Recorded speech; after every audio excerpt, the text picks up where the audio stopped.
There's a chart I saw recently that I can't get out of my head. A Harvard business professor and economist asked more than 5,000 Americans how they thought wealth was distributed in the United States. This is what they said they thought it was. Dividing the country into 5 rough groups of the top, bottom, and middle 3 20% groups, they asked people how they thought the wealth in this country was divided. Then he asked them what they thought was the ideal distribution. And 92%, that's at least 9 out of 10 of them, said it should be more like this. In other words, more equitable than they think it is. Now that fact is telling, admittedly, the notion that most Americans know that the system is already skewed unfairly.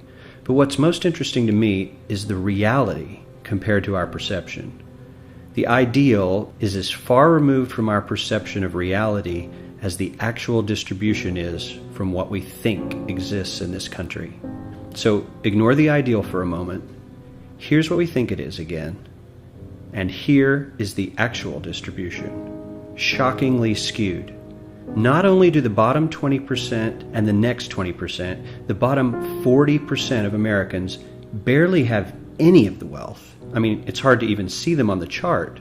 But the top 1% has more of the country's wealth than 9 out of 10 Americans believe the entire top 20% should have.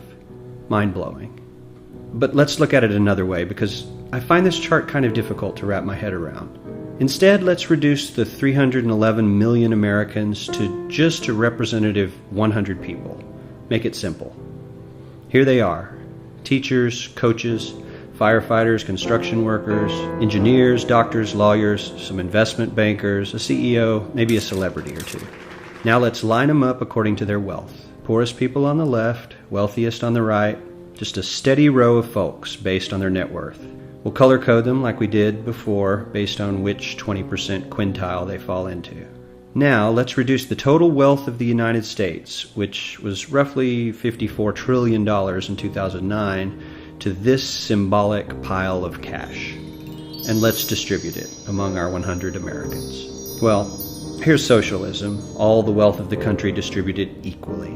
We all know that won't work. We need to encourage people to work and work hard to achieve that good old American dream and keep our country moving forward. So, here's that ideal we asked everyone about. Something like this curve. This isn't too bad. We've got some incentive, as the wealthiest folks are now about 10 to 20 times better off than the poorest Americans. But hey, even the poor folks aren't actually poor, since the poverty line has stayed almost entirely off the chart. We have a super healthy middle class with a smooth transition into wealth. And yes, Republicans and Democrats alike chose this curve. 9 out of 10 people, 92%, said this was a nice, ideal distribution of America's wealth. But let's move on. This is what people think America's wealth distribution actually looks like.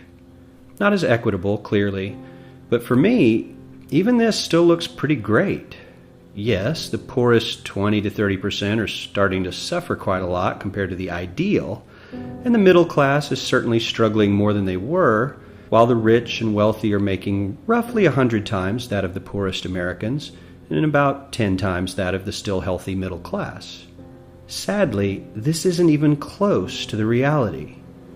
Here is the actual distribution of wealth in America. The poorest Americans don't even register. They're down to pocket change. And the middle class is barely distinguishable from the poor. In fact, even the rich between the top 10 and 20 percentile are worse off. Only the top 10% are better off. And how much better off?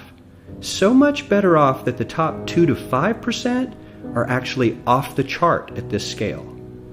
And the top 1%, this guy, well, his stack of money stretches 10 times higher than we can show. Here's his stack of cash, restacked, all by itself. This is the top 1% we've been hearing so much about. So much green in his pockets that I have to give him a whole new column of his own, because he won't fit on my chart. 1% of America has 40% of all the nation's wealth. The bottom 80%, 8 out of every 10 people, or 80 out of these 100, only has 7% between them. And this has only gotten worse in the last 20 to 30 years.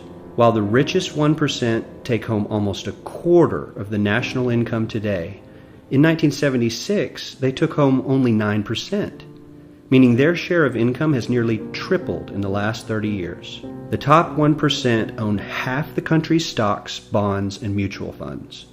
The bottom 50% of Americans own only 0.5% of these investments, which means they aren't investing. They're just scraping by. I'm sure many of these wealthy people have worked very hard for their money, but do you really believe that the CEO is working 380 times harder than his average employee? Not his lowest paid employee, not the janitor, but the average earner in his company. The average worker needs to work more than a month to earn what the CEO makes in 1 hour. We certainly don't have to go all the way to socialism to find something that is fair for hardworking Americans. We don't even have to achieve what most of us consider might be ideal.